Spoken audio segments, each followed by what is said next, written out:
Hey, it's Luke Voigt, and in today's video, we're gonna talk about supplements that you can take to help you sleep.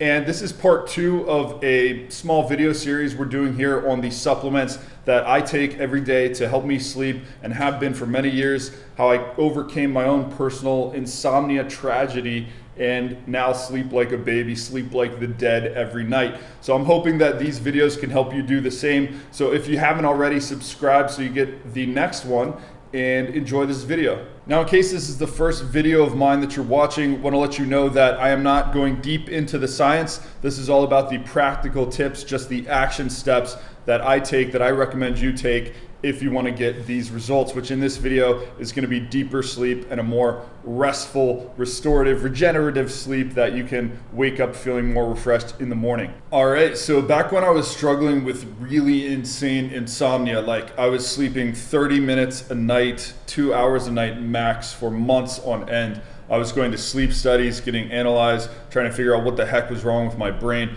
I was having a lot of issues, and during that period, I tried countless supplements, prescription drugs, supplements, all the foods that you can eat that people tell you are supposed to enhance your sleep. So I tried almost everything you could ever imagine. And the one supplement that I tried, it worked and it stuck with me for many, many years, is Dr. Mercola's Sleep Support Spray.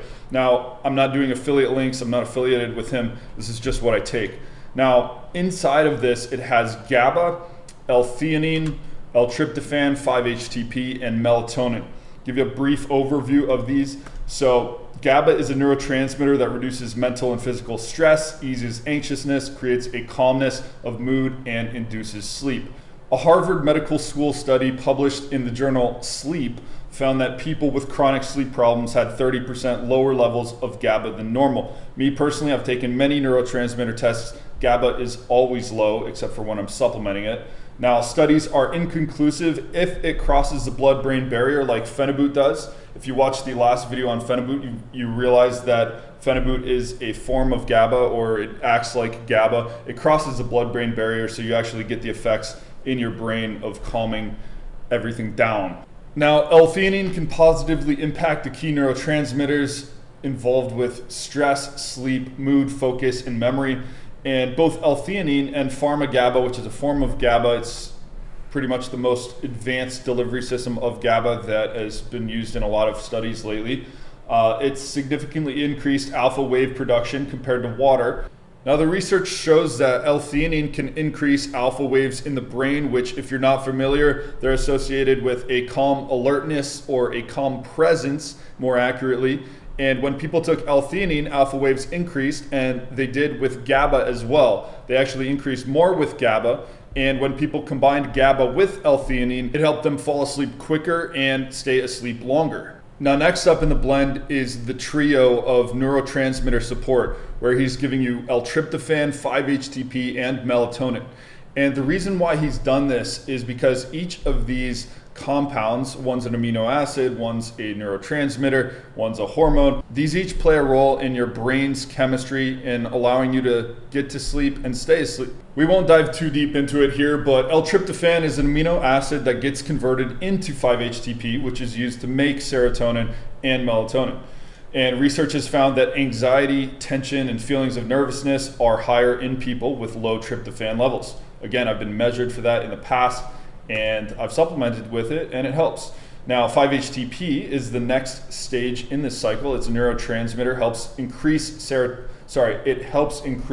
your neurotransmitter, which is serotonin, which can be converted into the sleep hormone melatonin. So supplemented alone, it may take several weeks to become effective. So theoretically, if you take the supplement over a long time, it can increase in its effectiveness, and I can confirm this.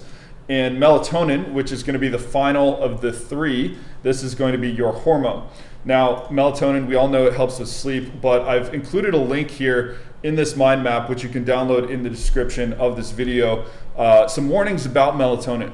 I think you should do a little bit of research on your own. There can be some drawbacks to melatonin and dependency on melatonin. However, personally, I've made my decision to take melatonin because the side effects of sleep deprivation, which I was experiencing without it, were far worse than a theoretical dependence on melatonin. So there's a lot of conflicting advice out there, a lot of prominent doctors disagree on this. So go ahead, just look into melatonin deeper, and you can start with Thomas DeLauer's warnings on melatonin, which are linked in the notes.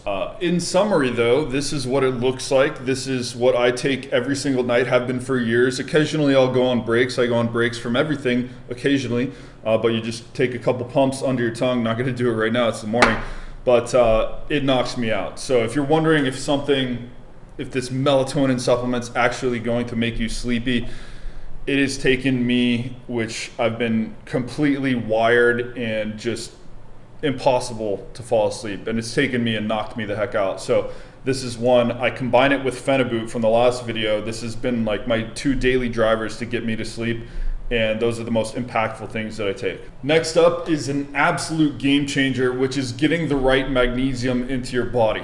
Now, something I recently figured out in the past year or so is that there's a lot of different forms of magnesium, and they all affect you in different ways. They affect different organs, they provide different benefits to your nervous system.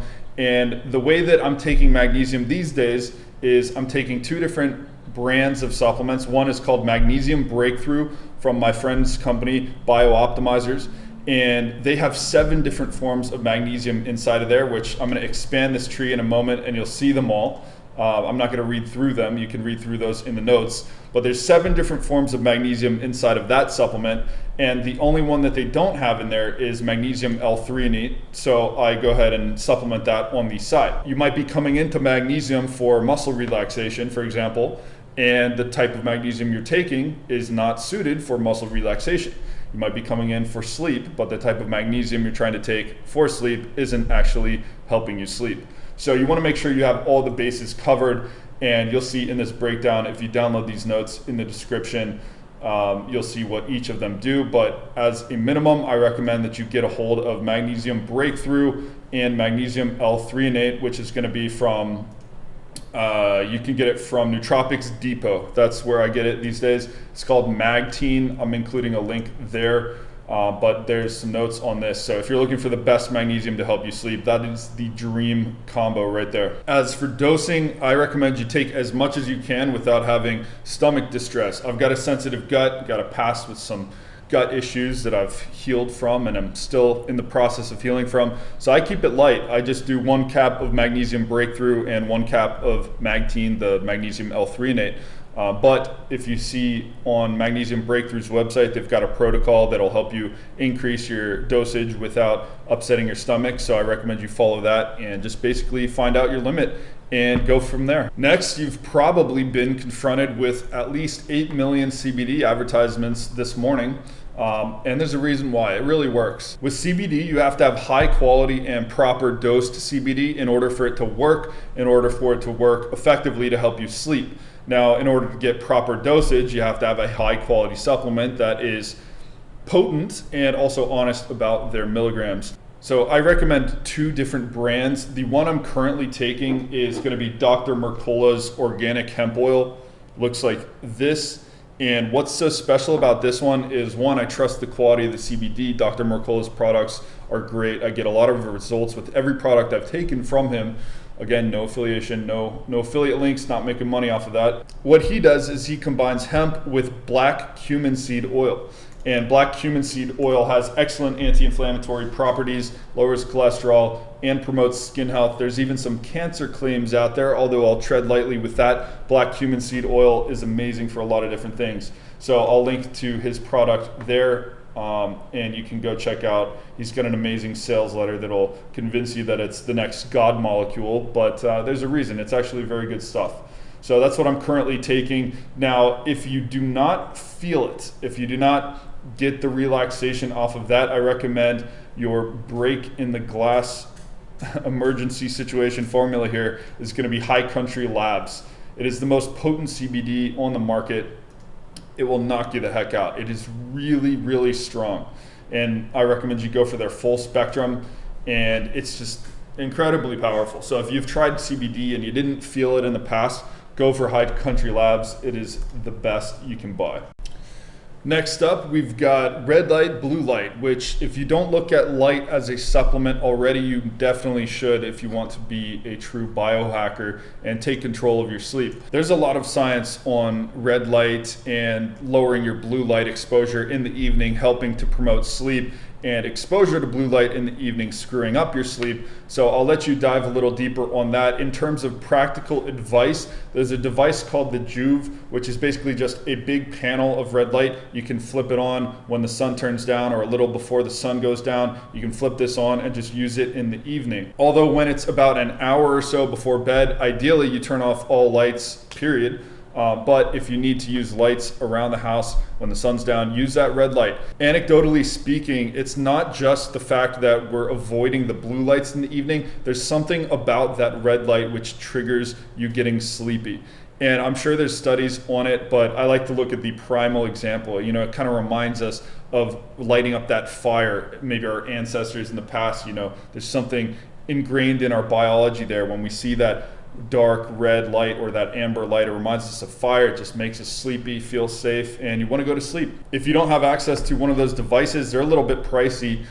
Blue blockers, and with the red lenses, that's going to actually mimic the effect. You could actually be watching a blue light TV blasting in your face, but if you have the red lenses, it converts it into the red light by the time it hits your eyes, so it actually kind of makes you sleepy, not just for the fact that you're blocking the blue light, but you have that red light exposure. Now for the blue light, I want you to look at sun as a supplement. So when you get blue light first thing in the morning, when you get the sun, it's going to activate your circadian rhythm. It's going to help you entrain your circadian rhythm with the sun, with the earth's natural rhythms, which is going to stimulate cortisol production in the morning when you're supposed to feel energized, and then you're going to start getting sleepy towards sundown. That's how it should happen. And if you're trying to force yourself into a different rhythm, that's a topic for another video. Key takeaway here is get out in the sun, expose as much skin as possible for at least 10 to 20 minutes in the morning. Taking a walk is ideal. If you can't, if you're in New York City, tall buildings all around, there's shade, you know, second best is going to be these things called retimer glasses. I'm sure there's other brands as well. The ones I have are called retimer, and basically you put them on your face, the glasses, and they shine blue light into your eyes, and it sounds worse than it is, but it's basically just flickering blue light kind of like at the base of your eyes, not directly into your freaking retina. You're supposed to put these things on directly in the morning, and it'll retrain your circadian rhythm so that you wake up in the morning and get sleepy at night. So that's how you use light as a supplement: red at night, blue in the morning, and hope that helps.